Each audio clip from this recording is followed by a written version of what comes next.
Welcome. If you want to get iPhone keyboard on your Xiaomi Redmi Note 8, at first you have to go for the Play Store, tap on the search bar and type Green Apple Keyboard. That's the application that we are going to use. It's from the Arvin apps.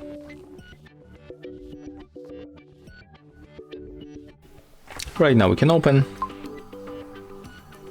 click enable in the settings.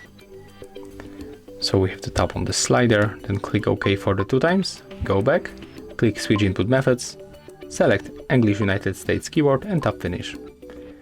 Take a look right now.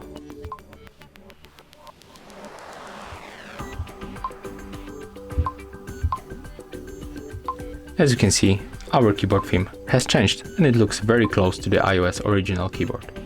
If you find this video helpful, remember to leave a like, comment and subscribe.